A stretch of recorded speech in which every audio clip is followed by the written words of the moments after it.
Buenas noches, literal buenas noches. A ver, bueno, entonces vamos a empezar con ustedes.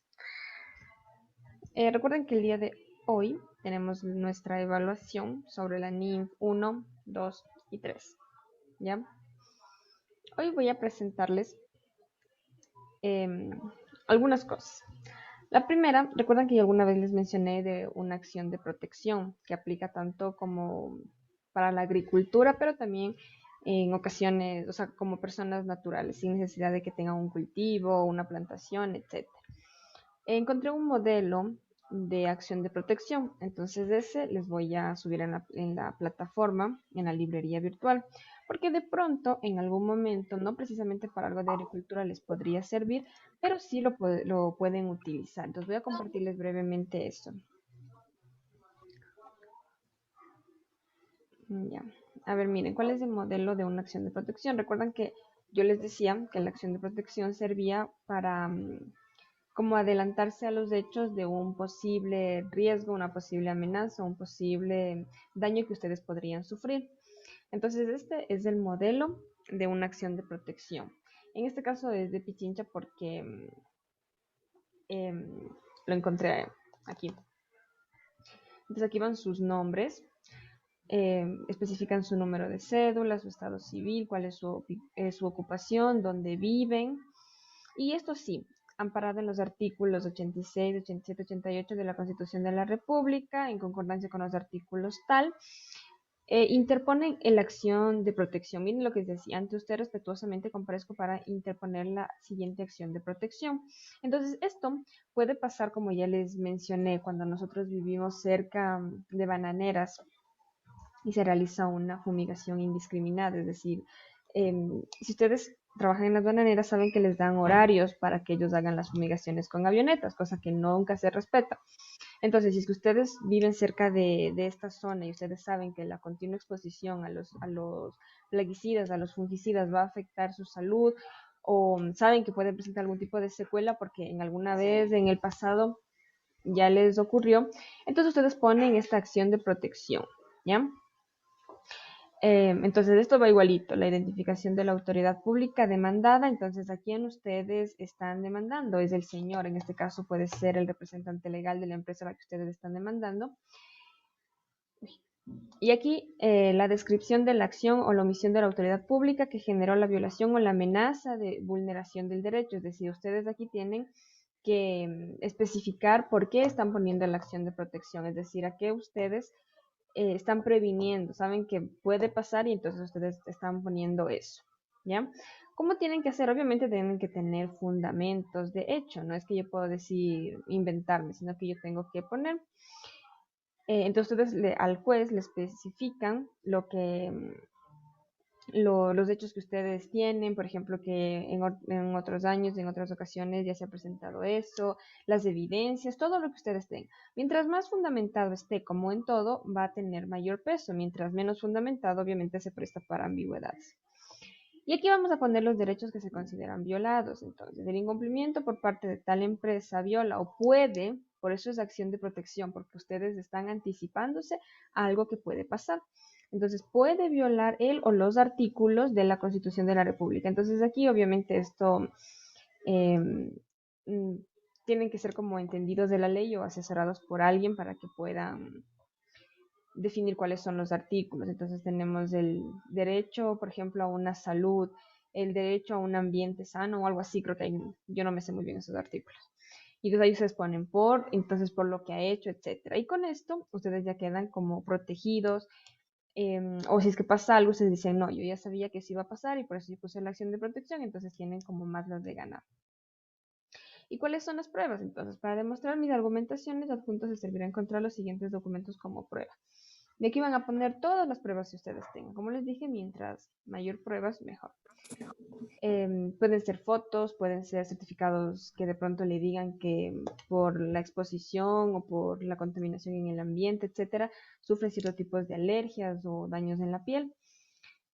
Para esto se deberá tomar en cuenta el principio de que los hechos alegados por la accionante deben ser considerados como ciertos, a menos que el demandado demuestre lo contrario. ¿Qué quiere decir? Que si es que él demuestra con evidencias que él sí respeta los horarios de fumigación, etcétera. Entonces ahí es como que están apelando y ustedes tienen que ser todavía más convincentes.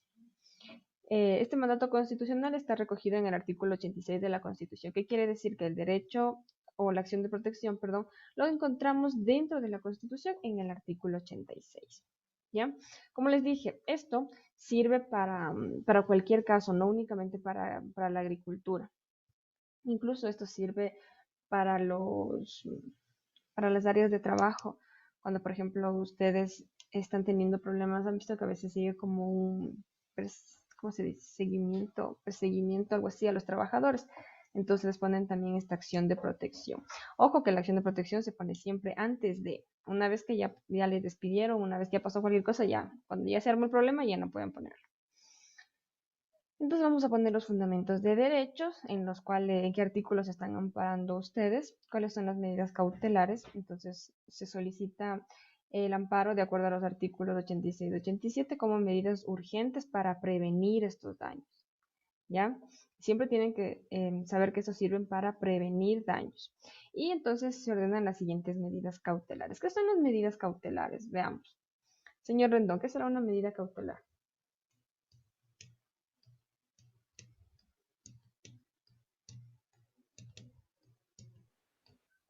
Las medidas cautelares. Ujú. Bueno, las medidas Ahí no cautelares. dice, no lea.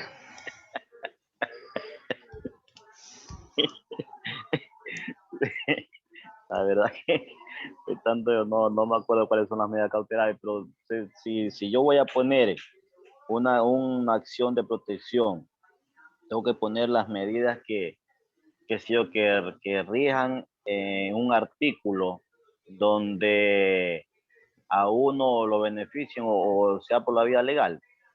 Sí, pero bueno, esos son como los artículos en los cuales usted se ampara. Pero cuando se pone la acción de protección, usted le pide al juez las siguientes medidas cautelares, es decir, le pide hechos o le pide acciones que no debe, o sea, que la otra persona no debe cumplir como para evitar hacerle el daño. Entonces, por ejemplo, como medida cautelar, el juez debería decirles que tienen, no sé, que notificar a la hora de la fumigación. Como medidas cautelares, deberá ser que fumiguen solo en la noche, me estoy inventando. Como otra medida cautelar, que, que no fumiguen en horario, por ejemplo, en el cual los niños entran o salen para la escuela. Entonces, esas son medidas cautelares. Como más claro, cuando existe alguna acción de violencia, por ejemplo, ¿qué hace? La medida cautelar es que tal persona no se acerque en 100 metros, en 200 metros, ¿verdad? Esa es una medida cautelar, es decir, es una medida para evitar que pueda ocurrir el posible daño. Entonces, todas las medidas cautelares son las propuestas que ustedes les dan al juez para evitar que ocurra el daño, ¿ya? Para minimizar el riesgo. Eso es una medida cautelar. Entonces después les hacen hacer una declaración bajo juramento de que nunca han presentado otra acción de la misma materia y objeto, es decir, que no pueden estar cada vez y cuando presentando una acción de protección del mismo tema. Ahí ustedes dicen eso de declaro bajo juramento que no he presentado otra acción de la misma naturaleza ni con el mismo objeto y materia. Y aquí, entonces, ellos se hacen las citaciones, se notifican al demandado y ahí se le dice que tiene que acercarse, etcétera. Las notificaciones pueden hacerse personalmente o se reciben en casilla judicial. O sea, ustedes tienen que señalar que ustedes sí le están haciendo llegar al interesado la acción de protección para que después no diga que como le cayó del cielo y nunca supo nada. Deja señalado el domicilio, el correo electrónico y obviamente deben tener un abogado. Y autorizan para que este abogado presente el escrito siempre cuando sea necesario y que comparezca a cualquier diligencia que él considere pertinente para defenderlo. Entonces, esto no es que ustedes pueden redactarlo solo, sino que, como les dije, tienen que tener la asesoría de un abogado. ¿Ya? Entonces, aquí firma el abogado y aquí firma el afectado, vamos a decirlo. ¿Ya?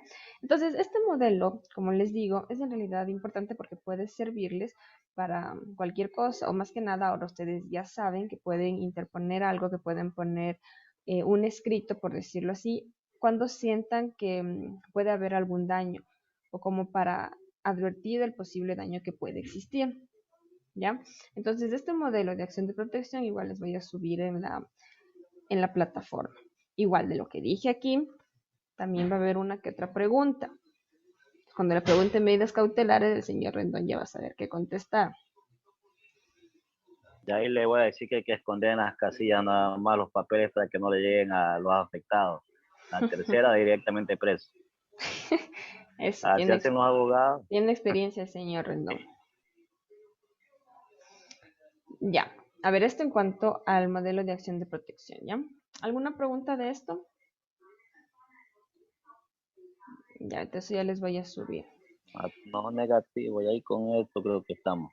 Ya Ya. pónganos 10. Ingeniera, una cosa, de la tarea que usted mandó, al momento que yo quise subirla a la plataforma, solo sale verde, pero no me sale ni el título de la tarea, mucho menos se puede enviar. Me olvidé de crear la tarea. Pero ya la voy a crear hoy, ¿ya? Para que la puedan subir mañana. Se me olvidó. Cuando el señor cuando el señor Rendón me la envió al WhatsApp, sabía que tenía que crear la tarea, pero me olvidé. Déjenme me anoto aquí. Sí, yo la quise subir ayer y no pude. Póngase 0, ingeniero, y póngase 0. Ay, sí, oiga. Ya.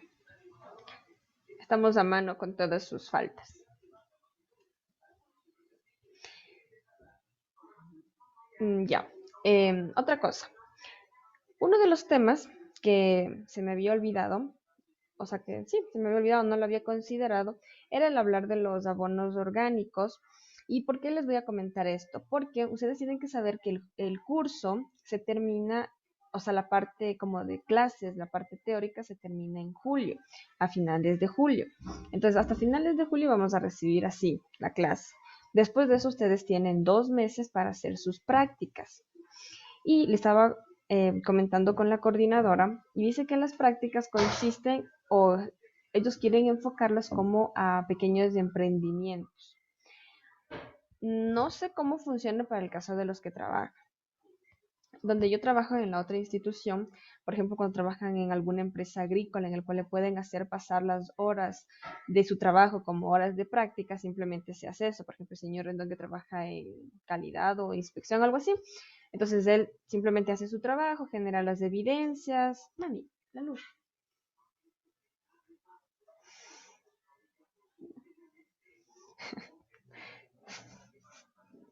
Genera las evidencias eh, y, y se le hace pasar como las horas. Ahora, por ejemplo, si la señorita Briones tiene su finca, etcétera, ella puede hacer ahí sus prácticas, etcétera. Pero lo que vamos enfocados es que, por ejemplo, la señorita Briones, si no trabaja en algo de agricultura propiamente que trabaje con relación de dependencia, sino que es algo de ella, lo que queremos hacer es que ella implemente algún mini proyecto, algún emprendimiento, ¿ya?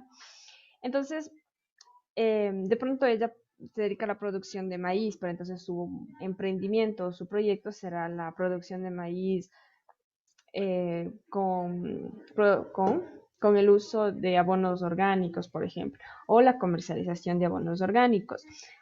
Pueden ser estos líquidos o pueden ser sólidos. Entonces me venía a la mente que nosotros nunca habíamos hablado del bokashi y del vermicompost, que son unos de los que en la agricultura, principalmente en la parte agroecológica, es los que están tomando mayor realce. Aquí en Quito principalmente todo lo que son vermicompost, bokashi, abono de champiñones, etcétera, son muy bien pagados.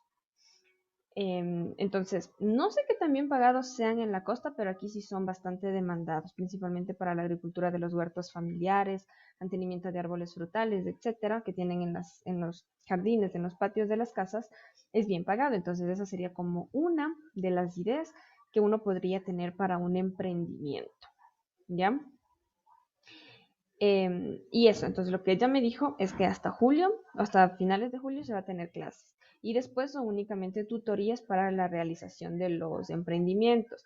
Entonces, vayan pensando en algún tipo de emprendimiento que vayan a hacer o a su vez pregunten bien a coordinación si es que sus horas de trabajo les pueden hacer válidos como prácticas, porque eso no, la verdad, desconozco, ¿ya? Entonces, hoy voy a hablar sobre lo que son abonos orgánicos. Dicho esto, entonces, ¿qué es un abono orgánico o cuáles conoce como abonos orgánicos, señor Tenorio? Buenas noches. Ingeniera, muy buenas noches.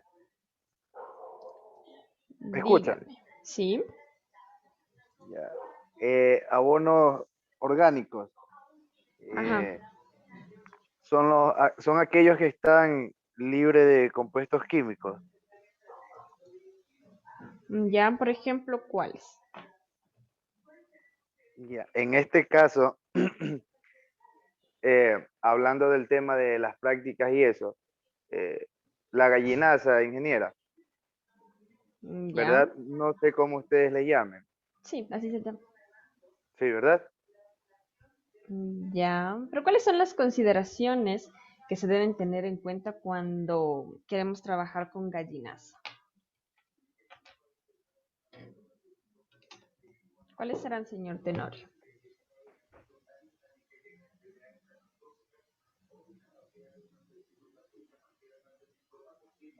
Ya. Ingeniera, Dígame. eh, bueno, digo yo, no, una consideración puede ser en este caso de que la gallinaza no afecte el suelo, podría ser con hongos, ¿verdad? De forma directa. Ya. Ese es un buen punto, o sea, el tema de la gallinaza. Existe gallinaza, existe pollinaza, gallinaza de piso, gallinaza de jaula. Entonces, nosotros estamos acostumbrados a así, o sea, dicen gallinaza y nos viene a la mente todo lo que son los excrementos de gallos, de gallinas, de pollos, donde sea que estos se críen. Pero la realidad es que son diferentes por la alimentación, etcétera. Hay que tener cierto tipo de consideraciones también al momento de aplicarla, porque no se puede aplicar directamente, sino que primero tiene que pasar como un proceso de secamiento, medio descomposición, para que no queme a la planta, y así hay un montón de cosas. Entonces, uno de los abonos orgánicos, entonces sí podemos llamarlo como la gallinaza, ¿ya? Aunque en sí, la gallinaza es como más una fertilización nitrogenada. Recordemos que ellos tienen mayor cantidad de nitrógeno, porque las gallinitas no tienen como un aparato urinario y un aparato excretor, sino que tienen uno solo. Entonces, cuando ellas hacen sus deyecciones, también orinan ahí mismo. Entonces, eso es ácido, por lo tanto, contiene bastante nitrógeno. Eso es uno. ¿Qué otro tipo de abono conoce usted, señor Sánchez? Buenas noches, ingeniera. Lo que es abono orgánico, no, ingeniera, no tengo conocimiento de eso. Ya, muy bien. Señorita Briones. Bueno, un abono orgánico es la mezcla y la descomposición de materiales animales o de origen vegetal. Ya. El estiércol también. Ya, verán, una cosa es la materia orgánica y otra cosa es el abono orgánico. Nosotros nos han metido en la cabeza que cuando enterramos los desechos de la cocina estamos haciendo un abono orgánico. Cuando nosotros ponemos únicamente los desechos de cocina, esa es materia orgánica. Cuando se descompusieron, cuando ya están descompuestos, ahí tenemos abono, ¿ya? Entonces ahí tenemos lo que se llama como compost, que ustedes han de haber Claro, escuchado ahí sale el compost. que es el compost. Entonces, el compost ya son todos estos restos de cocina, restos de vegetales, restos de plantas, etcétera, descompuestos. Y ese sí tiene nutrientes, pero básicamente la materia orgánica o los desechos así apenas puestos en el suelo no representan todavía una fuente de abono orgánico. Entonces, aquí es donde ya empezamos a hablar de la compostera y de la vermicompostera. La compostera son todos los desechos de la cocina, del resto cuando se poda el césped, etcétera, que se están descomponiendo. Y la vermicompostera, en cambio, es la descomposición de estos mismos restos de cocina, de plantas, etcétera, pero mediante el uso de lombrices. Estas lombrices en la actualidad han tomado gran realce porque sí se sabía que existían, etcétera, pero se han implementado, se han realizado estudios en los que se dicen que las lombrices, estas lombrices específicas, porque no son todas, tienen una capacidad increíble para producir nutrientes para las plantas. Primero, ayudan a la, ¿cómo es este? A la descomposición de, de los que podríamos considerar desechos orgánicos y sobre todo del estiércol, porque a ellos les gusta bastante el estiércol. Entonces es quienes se dedican a la producción de cerdos o de ganado. El estiércol es lo que a ellos les hace crecer y les encanta y a su vez les están produciendo algo. Entonces, si de pronto alguno de ustedes tiene lo que es en las fincas, crías de cerdos, cualquier tipo de ganado, etcétera, lo recomendable o el mini emprendimiento que podrían hacer es la implementación de vermicomposteras o lombricomposteras, así se llama, por las lombrices, porque estarían dándole una segunda vida a todos los desechos, ¿ya? Eso es uno. Otro, dentro de estos mismos abonos tenemos al bokashi. El bokashi es mucho más fácil porque la lombricompostera sí, tenemos que darle cuidado, tenemos que cuidar de las lombrices porque al final son seres vivos. Entonces hay que estar pendientes de la humedad, pendientes de que no le entren los moscos, de la luz, del sol, de la sombra, etc. El bokashi, en cambio, es más con la acción de microorganismos y bacterias propias de ahí. Lo que hay que hacerle es como voltear la montaña de compostera, que así se llama, y de ahí podríamos obtener nuestro compost. La diferencia es que el vermicompost, o que se llama humus, es mucho más rico en nutrientes. Ya, entonces ahorita les voy a presentar unas diapositivas sobre lo que es el bokashi. Un ratito. Ya, a ver un ratito.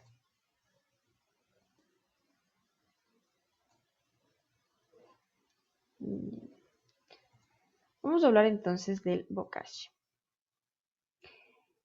Lea, por favor, señor Rendón, el bokashi. El bokashi dice, es un abono orgánico rico en nutrientes necesarios para el desarrollo de los cultivos que se obtienen a partir de la fermentación de materiales secos convenientemente mezclados. Los nutrientes que se obtienen de la fermentación de los materiales que contienen elementos mayores y menores, los cuales forman un abono completo superior a la fórmula del fertilizante químico. Ya, entonces miren, este es uno de los fertilizantes orgánicos o abonos orgánicos que contienen elementos mayores y menores. Y recuerdan que nosotros ya hablábamos o ya habíamos visto cuáles eran los nutrientes principales y los secundarios, o los primarios y secundarios. ¿Ya? Entonces, miren, este es mucho más fácil de hacer, se obtiene en menor tiempo. Son ingredientes bastante fáciles de conseguir. Aquí tenemos un grafiquito de lo que se hace. Entonces yo recolecto todos los materiales y después los voy apilando en capas. Ya les voy a explicar el proceso e igual esta presentación les voy a subir. Entonces voy apilándoles como en capas y cuando tengo esta montañita entonces ya tengo que colocarle un poco de agua para saber, a ver, porque ellos las bacterias necesitan algún medio líquido para poder empezar a funcionar. Como fuente de nutrientes para estas bacterias se utiliza la melaza o la panela, porque ustedes saben que tiene azúcares y eso permite una fermentación rápida y el incremento rápido de las bacterias. Siempre que ustedes quieran que se fermente algo en una compostera, etcétera, vamos a poner melaza o panela. Y después entonces tenemos que protegerlo del sol. Lo recomendable es que se haga en una superficie encementada, pero si no se puede hacer en una superficie de tierra limpia y sí hay que protegerle del sol, obviamente, y de la lluvia, porque no se puede mezclar la montañita, la pila, con el agua, porque si no las bacterias se morirían. ¿Ya? Les voy a explicar más adelante el proceso. Entonces, ¿cómo funciona el bokashi? Lea, señorita Briones.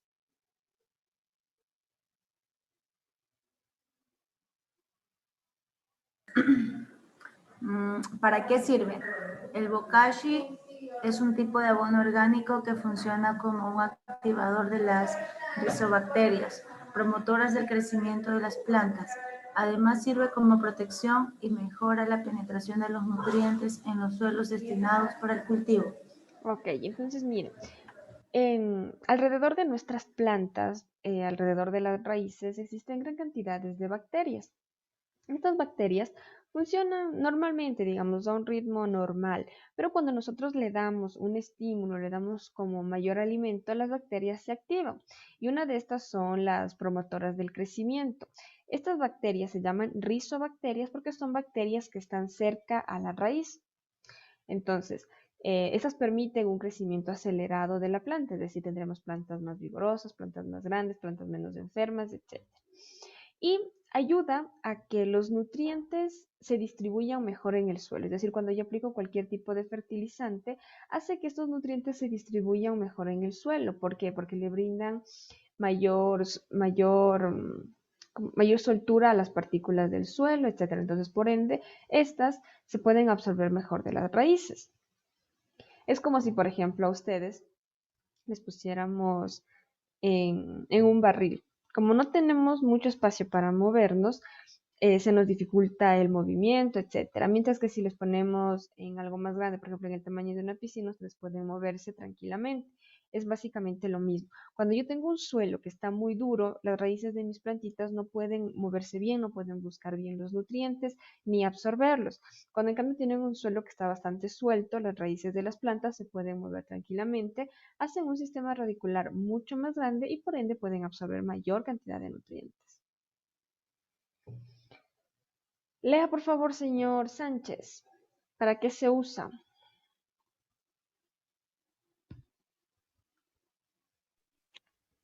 Para suministrar los nutrientes necesarios y adecuados al suelo, donde perdón, donde son absorbidos por las raíces de los cultivos para su normal desarrollo. Se debe utilizar la mayor diversidad posible de materiales para garantizar un mayor equilibrio nutricional del abono. Ya, muy bien. Entonces, miren, de acuerdo a los compuestos, a las capas, a los ingredientes que yo voy a poner, va a depender también el grado de riqueza en nutrientes que van a tener mis abonos o mi bocashi. ¿Cuál es la función? Como metafóricamente engorda el suelo, ¿qué quiere decir? Que le da mayor cantidad de nutrientes y por lo tanto los microorganismos disponibles que están ahí son los que van a favorecer o a darle todavía mayor cantidad de nutrientes a las plantas para que esas puedan aprovecharlos. Los nutrientes son asimilados por las plantas y puestos a disposición de ellas, con lo que se estimula el crecimiento de sus raíces y del follaje. ¿Ya? Al aplicar yo el bokashi al suelo, estoy aplicando una materia orgánica que va a mejorar la estructura de mi suelo. Si es que yo tengo un suelo que es arenoso, si tengo un suelo que es muy duro y cuando yo le aplico constantemente materia orgánica, es decir, humus o bokashi, este suelo se mejora o se hace más apto para la agricultura. Por lo que les decía, está un suelo suelto y las raíces pueden crecer. ¿Cuáles son los ingredientes entonces? Lea por favor, señor Tenorio. Ingredientes básicos para la preparación de los abonos orgánicos fermentados tipos bokashi. Gallinaza de aves ponedoras u otros estiércoles. Carbón quebrado en partículas pequeñas, ciscos de carbón. Pulidura o salvado de arroz, cascarilla de arroz o café o pajas bien picadas o rastrojo. Cal, dolomita o cal agrícola o ceniza de fogón. Melaza o miel de caña de azúcar o jugo de la misma. Ok, entonces miren, cada uno de estos ingredientes cumple un proceso específico. La gallinaza le sirve como fuente de nitrógeno y como fuente de alimentos a las bacterias. Básicamente, este abono orgánico se produce por fermentación. Entonces, para que exista una fermentación, tienen que existir las bacterias. Para que exista fermentación, tiene que existir algo dulce que las bacterias van a utilizar como energía y van a fermentar. Entonces, El salvado de arroz le sirve como fuente de alimento, igual que la cascarilla de arroz. Eso Diga, quería preguntar, ¿qué es pulidura o salvado de arroz? ¿han visto ustedes que cuando se cosecha el arroz sale como en una cascarita? Entonces lo que nosotros comemos es lo que está dentro de la cascarita. Esta cascarita que queda del arroz, como decirle así, la cáscara del arroz es el salvado del arroz o la pulidura.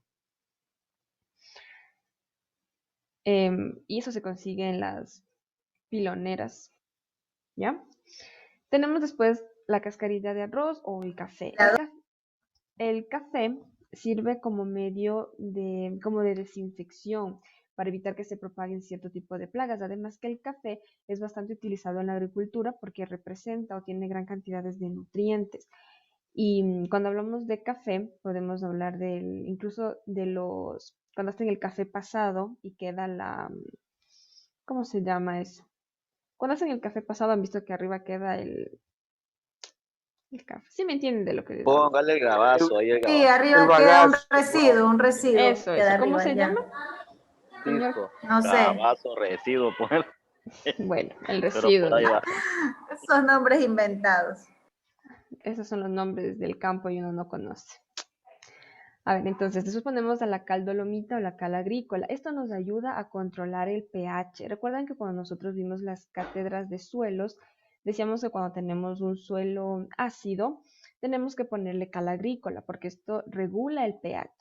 Mientras que cuando tengo un suelo básico, yo le aplico materia orgánica. La materia orgánica hace que mi suelo se vuelva un poquito más ácido, mientras que la cal agrícola hace que el suelo ácido se vuelva un poquito más básico, es decir, que estén todos en un óptimo equilibrio.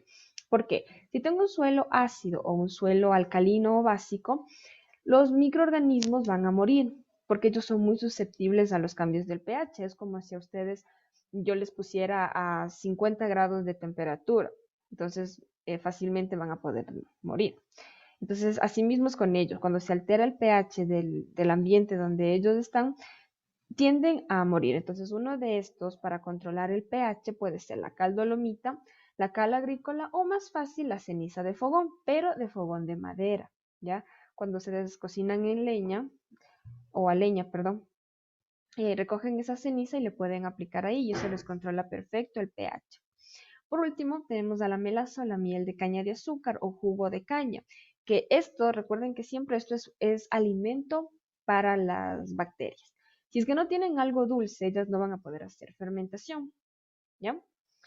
Y de hecho recuerden que el licor, el puro, el trago, como le llamen, de la caña de azúcar fermentada, obviamente se torna licor o se torna como bebida alcohólica después de un proceso de fermentación. Entonces, por eso es que el utilizar la miel de caña o el jugo de caña es lo ideal para que exista un proceso de fermentación en la compostera. Ingeniera, Dígame. entonces nosotros quienes tomamos el huanchaca estamos bien, pues no. Procede de la caña, del jugo de caña, imagínense, fermentado. O sea, Entonces uno está nadie, bien abonado. eso, si es ¿Ah? que se considera planta, y ahí sí. No se abonarán todas las semanas, por favor. Entonces, miren, ¿qué es lo que utilizamos? Utilizamos en esta práctica, esto sí es una práctica que hicimos donde yo trabajo hace un año, no, más hace unos 2 años más o menos. Y en realidad aquí sí se cosechó el producto, entonces esto sí es verídico lo que se hizo aquí. Entonces utilizamos carbón, la cascarilla de arroz, ellos utilizaron arroz troceado y el estiércol de gallina. ¿Cuál es la función de estos? Miren, utilizamos como fuente de alimento el carbohidrato. Utilizamos o existían la presencia de levaduras o bacterias para que puedan hacer la fermentación. Conseguimos una capa de tierra de sembrado y agua. ¿Por qué la gallinaza o estiércoles? Entonces, veamos, ¿cuál es la función? Por favor, señor Rendón. ¿Por qué pongo yo gallinaza o estiércol? Lea, por favor. A ver, gallinazo, estiércol. Es la fuente principal de nitrógeno y de otros nutrientes como fósforo, potasio, calcio, manganesio, hierro, manganeso, cobre, zinc y boro. Aporta el ignífulo los microbiológicos y otros materiales orgánicos que ayudan a mejorar las características biológicas del suelo. Ya, entonces, como les dije, es la principal fuente de nutrientes, entonces tiene fósforo, potasio, calcio, magnesio, etc. Y esto de aquí aporta el inóculo microbiológico. ¿Qué quiere decir? Ustedes saben que dentro de los estiércoles existen gran cantidades de bacterias, sea cual sea el estiércol de cualquier animal, tienen gran cantidades de bacterias. Entonces, cuando se refiere a inóculo microbiológico, quiere decir que le da el contenido de bacterias necesarias, ¿ya? En este caso. ¿Para qué sirve la cascarilla de arroz? Entonces, señorita Briones, su pregunta aquí está contestada. Lea, por favor.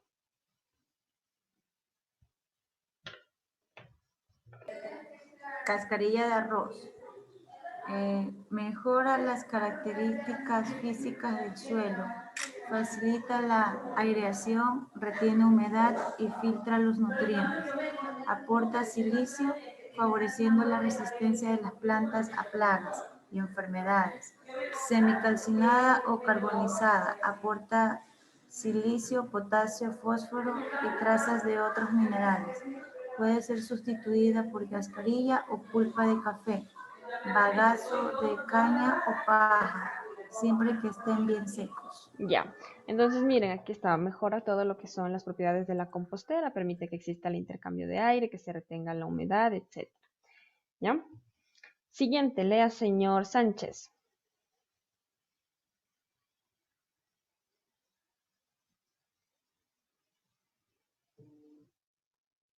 Señor Sánchez. Carbón vegetal. Mejora la estructura del suelo, características físicas, lo que favorece la distribución de las raíces, la aireación y la absorción de calor y humedad. Es importante la uniformidad del tamaño de las partículas del carbón vegetal. Solo así garantiza la producción de un bokashi. De buena calidad, muy bien. Entonces miren, la función del carbón vegetal entonces es mejorar las características físicas. Y nosotros ya vimos cuáles eran las características físicas. ¿Recuerdan? Textura, estructura, porosidad, color.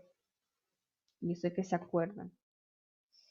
Entonces, veamos. Después vamos a ponerle melaza. ¿Para qué le ponemos melaza, señor Tenorio? Melaza favorece la multiplicación de los microorganismos encargados de la fermentación. Es la principal fuente de energía para los mismos.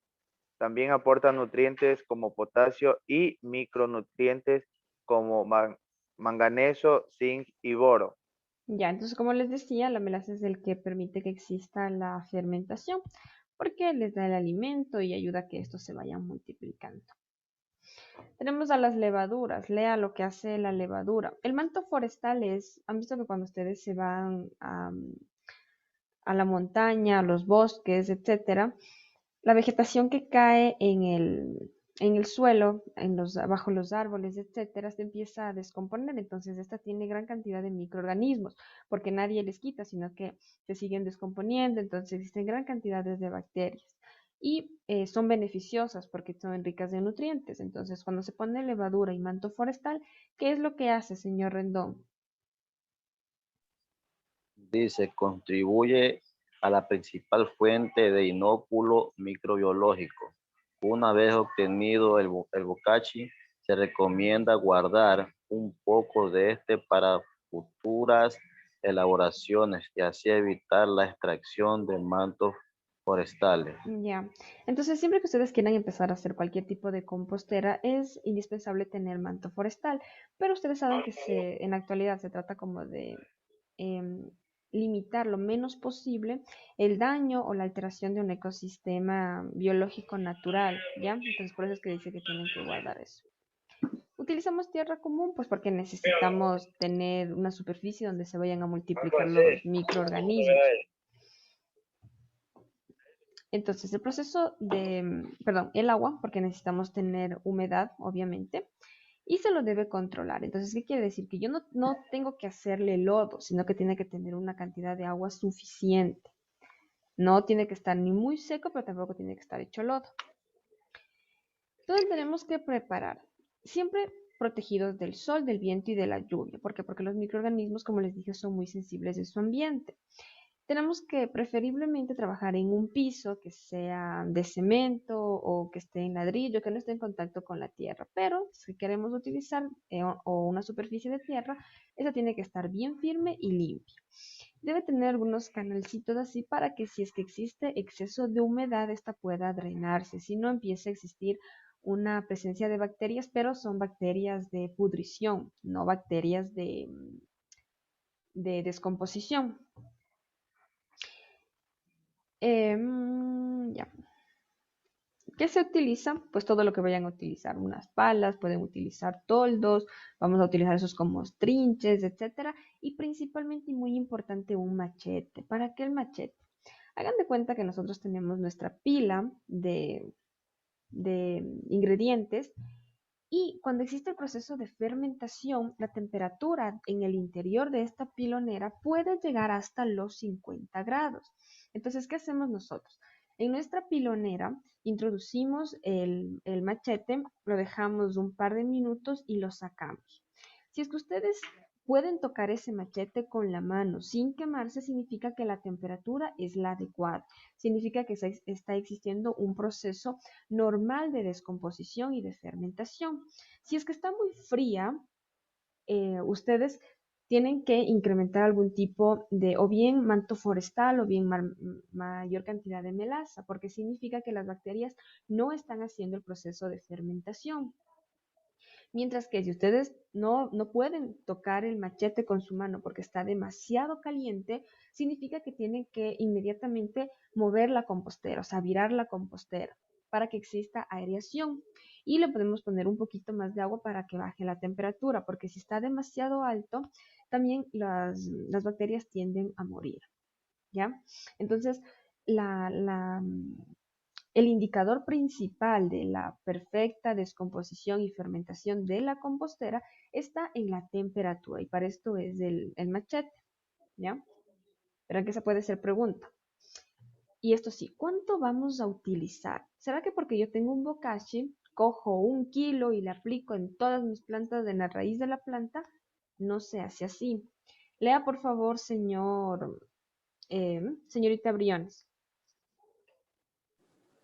Dosis a utilizar. En terrenos con proceso de fertilización orgánica se pueden aplicar 4 libras por metro cuadrado de terreno. La aplicación debe realizarse 15 días antes de la siembra, al trasplante o en el desarrollo del cultivo. En terrenos donde nunca se ha aplicado bokashi, las dosis serán mayores, 10 libras por metro cuadrado aproximadamente. Ya. Entonces, miren, 4 libras por metro cuadrado es cuando yo tengo un suelo en el cual le he dado fertilización química, etcétera. Cuando nunca le he dado ningún tipo de fertilización, es recomendable poner 10 libras por metro cuadrado. Pero ojo, por metro cuadrado. Por lo general, cuando tenemos cultivos de hortalizas o cultivos de ciclo corto, por metro cuadrado entran muchas más plantitas. Entonces, no es que yo voy a ponerle 4 libras por planta. ¿Ya? Y otra cosa muy importante, el bokashi nunca se aplica directo sobre la planta o cerca del tallo de la planta, sino que siempre se trata de hacer como una coronita. Ustedes deben saber que el tamaño de las hojas o del follaje me indica el crecimiento de mi raíz. ¿Qué quiere decir? La copa de un árbol, la abertura máxima de la copa del árbol me va a indicar hasta dónde están mis raíces. Entonces, lo ideal es que yo me fije en el follaje de mi planta y calculando o determinando más o menos dónde están las raíces, lo aplique ahí, pero nunca cerca del tallo de la planta o directo en las raíces. ¿Por qué? Porque eso me quema. Ya el bokashi es como muy, muy fuerte, muy ácido para ser aplicado directo a la planta. O sea que para abonar una planta uno debe ver como que la parte ancha. Y en Claro, esa dirección correcto. abonar. Incluso porque de esta manera ustedes estimulan a las raíces de las plantas para que como que vayan buscando y se extiendan hacia los nutrientes. Si ustedes los ponen a los nutrientes así como cerquita del tallo, la raíz solo se engrosa ahí, pero no crece, no hace una raíz más larga. Entonces, por eso también es importante el ponerles como más lejitos, pero obviamente considerando hasta dónde pueden estar ellas para que puedan absorberlos. Entonces, en los cultivos anuales, como son los tipos de granos, la yuca, la caña, será necesaria una segunda aplicación. Entonces aplico, por ejemplo, antes de la siembra, a la siembra, y después, entre los 15 y 25 días, tengo que volver a aplicar. Y aquí vamos a aplicar 2 libras por metro cuadrado. Entonces, cuando tengo lo que son caña, yuca, maíz, etcétera, lo voy a aplicar 2 libras por metro cuadrado. ¿Ya? Bueno, aquí nos dice para los cultivos de ciclo largo, entonces hay que aplicar 3 al año, 3 aplicaciones, y vamos a aplicar 1 libra en cada uno de estos años. Y obviamente durante el periodo de crecimiento. Recuerden que durante el periodo de crecimiento es como si tuviésemos niños, entonces hay que darles buenos nutrientes, hay que darles vitaminas, hay que darles de comer bastante para que ellos lleguen a la madurez o a la adultez robustos. Lo mismo pasa en las plantas. En el crecimiento vegetativo, es decir, antes de la floración, es cuando nosotros tenemos que darle la mayor cantidad de nutrientes. Obviamente siempre lo necesario, pero ahí es cuando tenemos que aprovechar su máxima absorción de nutrientes para que después, cuando sea la floración y posteriormente la fructificación, yo tenga buenos rendimientos. En realidad es bien fácil preparar esto, como les digo. Vamos a poner las diferentes capas. Espérenme que ya les muestro. Ya. Entonces, primerito, ¿qué tenemos que hacer? Tenemos que picar los rastrojos verdes y secos en trozos muy pequeños. ¿Por qué en trozos pequeños? Porque los microorganismos van a descomponerlos más rápido. Si yo le boto una caña entera, se va a demorar mucho más en descomponerlo. Pero si lo pico muy finamente, entonces va a descomponerlo de una manera mucho más rápida. Entonces, pico todos los rastrojos. Después, el paso 2. Tenemos que ponerlos o colocarlos sobre la superficie del suelo. Y no existe un orden necesario para poder mezclarlos. ¿Qué quiere decir? Yo puedo aplicar primero la tierra, después voy a aplicar el estiércol, voy a aplicar el carbón, el rastrojo, ¿cómo era? El residuo del café. Todo eso sin importar el procedimiento. Lo que sí, la altura de estos abonos no puede ser superior a los 50 centímetros, ¿ya? ¿Qué quiere decir? Que no es que yo voy a poner 1 metro de tierra, 1 metro de carbón, 1 metro, no. Tengo que poner todo máximo a 50 centímetros. El proceso de preparación y mezcla de los materiales se realiza en forma ágil. ¿Qué quiere decir? Yo ya tengo todo y después le empiezo a mezclar. Bonito. Le pongo la miel para que sea en forma de agua miel, no así espesa que yo tenga que esperar que gotee ahí y después estarle bajando porque está espesa, no. Sino es más bien como una agüita que pueda tranquilamente caer sin necesidad de que tenga que estarle bajando con algo. Y se va aplicando de manera lenta, poco a poco, para que quede bien distribuida por toda la abonera. Recuerden que ellos son los que le van a darle energía a los microorganismos. Entonces tiene que estar esparcida a lo largo de toda la compostera. Utilizamos también levadura de pan porque ahí están los microorganismos fermentadores y se les polvorea sobre mi pilonera en pequeñas cantidades. Podemos utilizar abono ya fermentado u hojarasca o lo que decíamos del manto forestal porque aquí pretendemos incorporar las bacterias que van a realizar más fermentación. Recuerdan que les decía que en los mantos de bosque o en los mantos forestales existe gran cantidad de este tipo de microorganismos. Entonces, esto sí, muy importante, ¿cómo se tienen que mezclar los materiales? En la siguiente proporción, 60% de materiales secos y 40% de materiales húmedos. ¿Qué quiere decir? El carbón, la tierra, la cascarilla, el café, la levadura, todos estos tienen que ser el 60%. Y el 40% se refiere al jugo de caña, a la melaza, al agua. ¿Ya? Entonces, ¿qué quiere decir? Que mi compostera va a quedar más seca que húmeda. La cantidad de agua a utilizarse depende de los materiales usados. Como siempre les digo, o como tienen que saber, tenemos que utilizar materiales secos.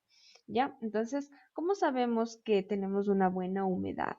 Si es que yo cojo una porción de suelo de mi compostera, cojo un poco de ello y le exprimo. Si es que cae agua, o sea, si es que gotea agua, significa que tiene demasiada agua. Entonces tendré que aumentar mayor cantidad de materiales secos. Por lo contrario, si es que yo cojo y todo se desmorona, se me cae el suelo por la mano, está muy seco. La porción ideal es que ustedes cojan y ni chorree agua ni se les caiga la tierra por la mano, ¿ya? Esa es la porción ideal para saber la humedad correcta de mi, de mi compostera. Ingeniera, Una pregunta, ingeniera. Dígame. a la parte que nos está explicando para saber la contextura sí, del suelo, ¿verdad? Eso se le llama capacidad de campo. No, en el suelo la capacidad de campo es diferente. La capacidad de Pero, campo en el suelo es cuando todos los poros de mi suelo están llenos de agua. Si es que nosotros hiciéramos esto de aplastarle, probablemente la capacidad de campo sí me gotearía un poco de agua, porque todos los poros están llenos de agua, ¿ya? Lo que pasa es que capacidad de campo para sembrar una planta es diferente. Cuando hablamos de compostera, como yo no tengo plantas, no necesito de plantas, entonces no tiene que estar el suelo todo lleno de agua. No es lo mismo. pero ahí, o sea, bueno, sí, me dice que no es lo mismo, pero cuando nosotros estamos haciendo las pruebas organolépticas para considerar o saber nuestra capacidad de campo, hacemos el mismo ejercicio que me acabo de explicar ahorita. Tomo una pequeña muestra de suelo, la aprieto con mi mano, si el agua escurre o chorrea, está saturado el campo. Y si aprieto la muestra de suelo y se desmorona, Es que tiene muy le hace poco. falta muy poca agua. Entonces, si yo aprieto y me deja una película suave, ¿verdad? En la yema de mis dedos, entonces consideramos capacidad de campo. Por eso le pregunto, Mm, porque me enseñaron a tomar o a muestrear el suelo de esa forma. ya. Sí, para suelos en realidad sí es así. No le podríamos llamar capacidad de campo para la compostera, pero el término sí, o sea, sí es lo mismo, digamos, ya, pero no le llamemos capacidad de campo porque no vamos a sembrar. Pero sí es lo que dice el señor Tenar. Entonces, la recomendación. Primero, para preparar el abono hay que evitar el ingreso de los rayos solares, del agua lluvia y por ende se recomienda ubicarlo bajo un techo. Para controlar la temperatura de la compostera, simplemente vamos volteando. Es decir, si yo tengo aquí mi compostera, el día siguiente la voy a mover acá. O sea, vamos a ir moviéndole como de un ladito a otro para que se puedan ir mezclando los ingredientes y para controlar la temperatura. Lo que dice aquí, miren, se deben voltear los materiales de 2 o 3 veces al día. Esto permite regular la temperatura que no debe excederse los 45 grados. Y aquí lo que le expliqué la forma del machete. Una forma práctica de verificar la temperatura es introduciendo un machete dentro de los materiales durante 5 minutos.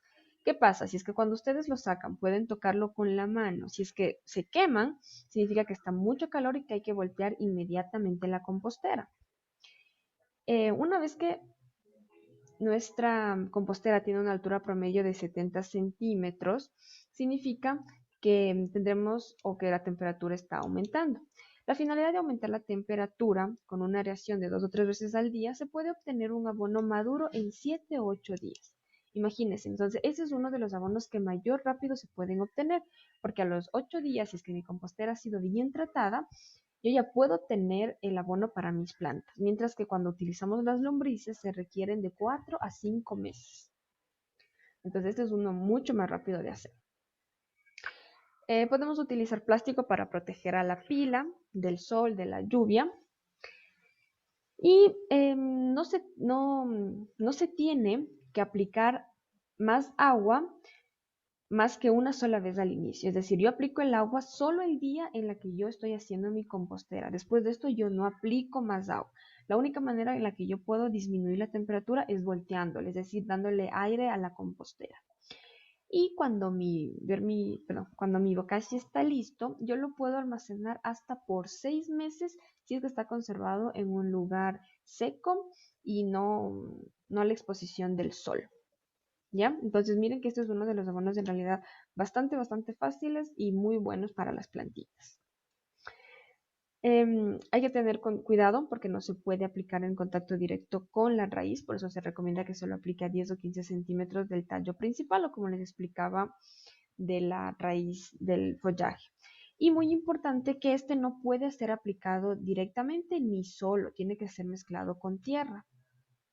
Entonces, no sé, de pronto pueden mezclar un balde y un balde, etcétera. La cuestión es que tiene que estar mezclado con tierra, no se puede aplicar solo. Y bueno, como medida de conservación, tenemos que aplicar, perdón, combinarla con diferentes técnicas de conservación, por ejemplo, terrazas, barreras vivas, etcétera. Si lo comparamos con productos químicos y somos más orientados a una agricultura orgánica, su costo de producción en realidad es muy bajo y nos permite disminuir lo que son fertilizantes químicos, como le digo, siempre y cuando orientados a una agricultura orgánica o familiar. Ya, eso sería todo. ¿Alguna pregunta sobre el bokashi? No, Ingeniera, dígame. al no aplicarlo solo, al aplicarlo el bokashi, digamos, mezclado con la tierra, ¿cómo procedemos a hacer esa mezcla? Se puede hacer uno a uno, porque en realidad lo que se quiere es que no, o sea, como que disminuya no su concentración de nutrientes, sino más bien su acidez, porque este, como está hecho de bacterias, de estiércol y todo, es uno de los productos bastante ácidos. Entonces, yo no me recuerdo en realidad si es que nosotros utilizamos uno a uno o utilizamos en la proporción 1:4. Saben que eso sí debería consultar. Cuando hablamos de 1:4 significa que si es que yo tengo, por ejemplo, una taza de bokashi, voy a utilizar 4 de tierra. De esta manera queda bien disuelto. Pero no, en realidad eso no me acuerdo. Debería preguntar. ¿Usted sabe? No, a ese punto quería llevar. Ingeniera, Diga. entonces, cuando nosotros aplicamos, o sea, del tallo o del cormo, digámosle así, en este caso del banano, del Ya. cormo hacia abajo, 30 centímetros hacia afuera, hacemos un trinchado, ¿verdad? En semiluna, aplicamos el bokashi. ¿Da resultado de igual forma? Sí.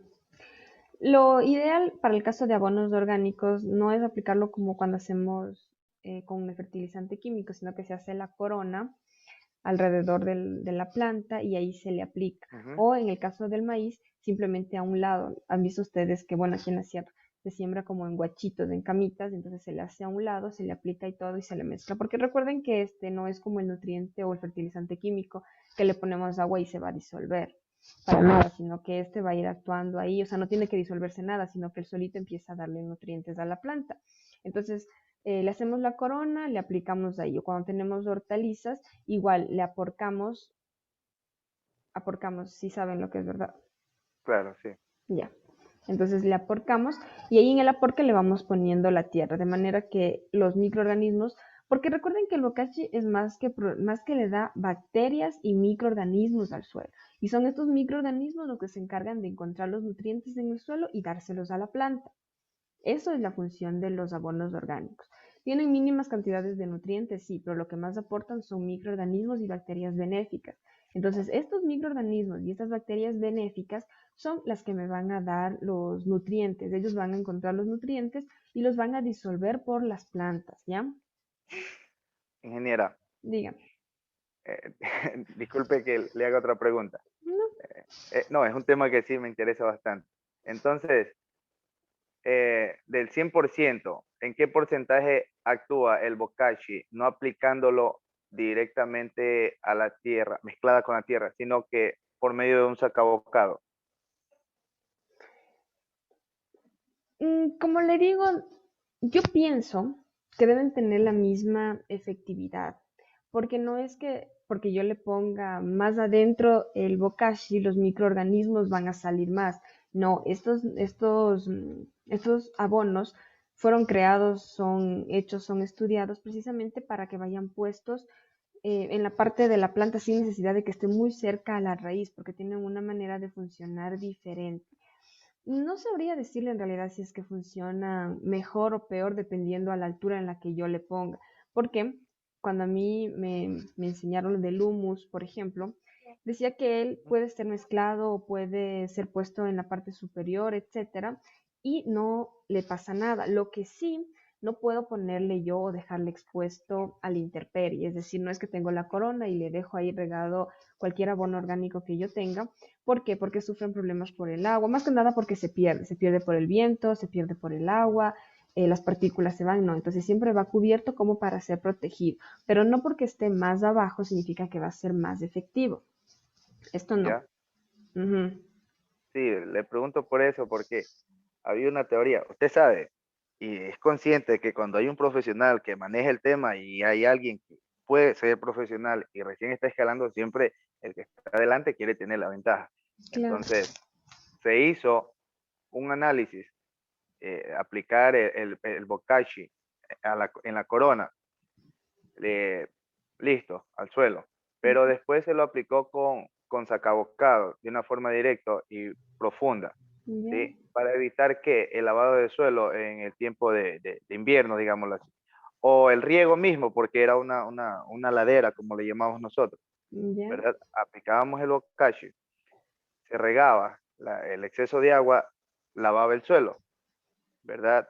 Otra forma que lo aplicamos también, no a la tierra, no en la tierra, ¿verdad? O en el suelo, sino que en el banano, cuando se corta o se cosecha una planta, queda el pseudotallo, ¿verdad? Ujú. Ahí le aplicamos el bokashi con sacabocado y también se vio resultado. O sea, se veía mayor resultado cuando estaba aplicado de manera más profunda.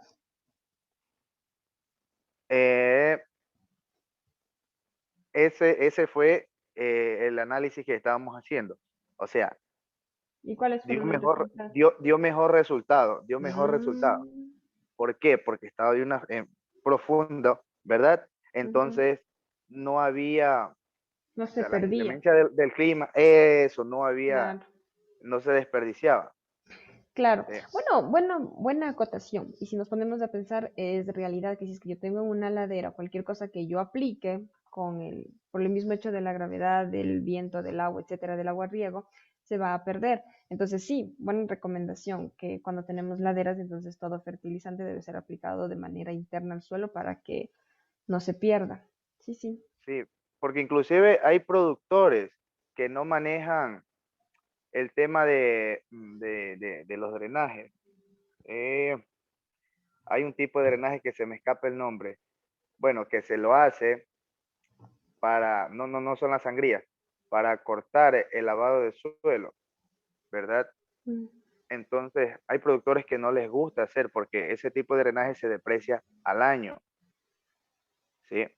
Entonces, para evitar ese tipo de drenaje, ellos lo que hacen es fertilizar, digámoslo así, por medio del sacabocado.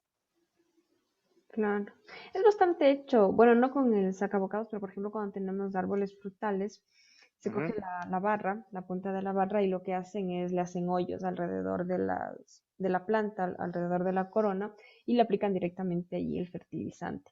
¿Por qué? Porque dicen que está mucho más cerca, que se disuelve y entonces las raíces no hacen mucha fatiga en absorberlo y no se pierde por lixiviación, es decir, no es que se lava y se va a las Ujú. capas profundas, sino que ya está ahí cerquita y entonces la planta lo absorbe inmediatamente. Sí, hay bastantes estudios de esos también, entonces me imagino que en el caso de los abonos orgánicos tiene la misma, como la misma ciencia, el mismo concepto. Y puede funcionar de la misma manera, ¿verdad? Ajá. Ok. Muchas gracias, señor Tenorio. Entonces vamos a atender a la lista y ya nos rendimos de la evaluación, lo vamos a hacer mañana. Señor Sánchez, señor Rendón, señorita Presente, ingeniera. Presente, Bruna, ingeniera. Cabello, señor Plasencio, señor Flores, señor Tenorio. Listo.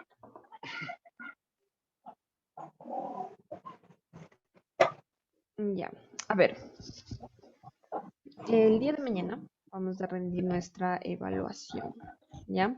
Y vamos a hacerlo hoy, pero ya no alcanzamos. Vamos a dejar una tarea, pero no para mañana. No para mañana, sino para el día martes, perdón, para el día miércoles de la siguiente semana. Entonces vamos a consultar sobre los tipos de enmiendas orgánicas, ¿ya? Tipos de enmiendas orgánicas.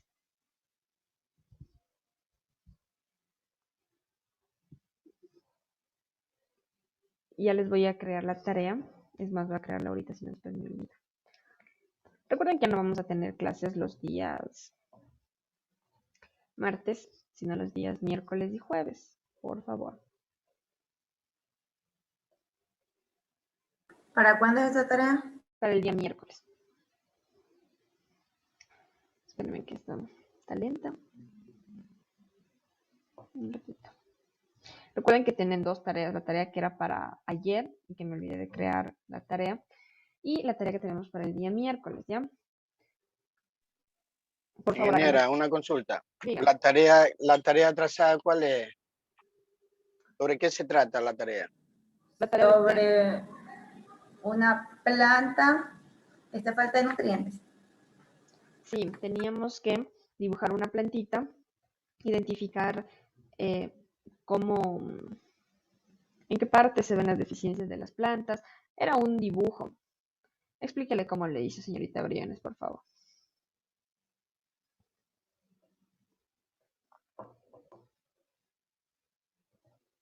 ¿Me escuchan? Eso, así mismo. No, así la hice.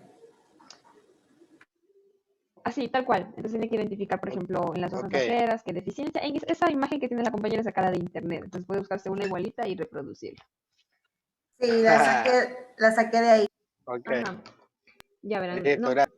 sí, no puedo crear la tarea porque ahorita la página se puso lenta. Ah, no, ya valió, ya valió. A ver, ya voy a crear la tarea. Ingeniera, una consulta también, otra consultita. Dígame.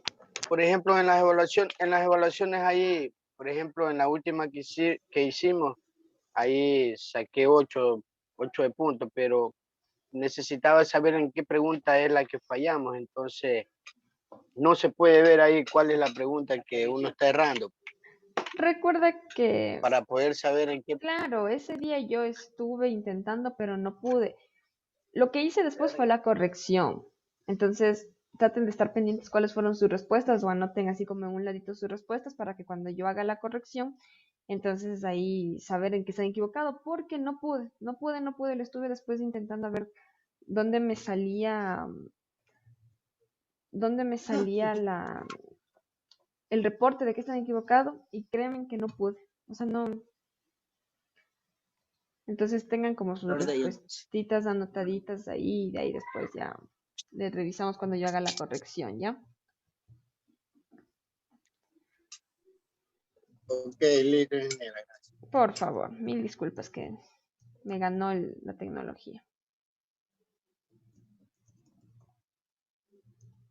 Otra cosa, por favor hagan las tareas. Algunos de ustedes no están haciendo las tareas y ya después tengo que pasar notas y cuando yo veo no han hecho las tareas. Entonces, por favor. Ya creé la tarea de las deficiencias Ingeniera, que era para ayer, para el día de mañana. Un ratito, a ver, dígame. ¿esta la subo a la plataforma o ya no? Porque yo se la pasé por WhatsApp, una planta media rara, pero se la pasé. Sí, Yo no la súbala, bajé por en favor. internet, yo la hice ahí. Ok. Súbala, por favor, ¿ya? Ya creé la tarea de las deficiencias. Ahorita voy a crear la tarea de las enmiendas orgánicas.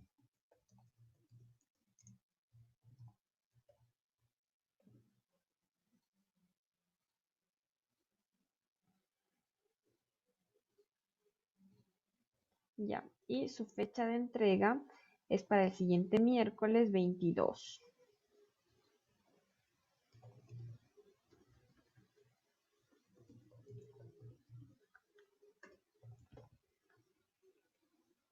Ya, listo entonces. Ya creamos las tareas. Recuerden que el día de mañana tenemos la evaluación, por favor. Clases igual a las 8. Traten de llegar un poquito más antes, si no es mucha molestia, ¿ya?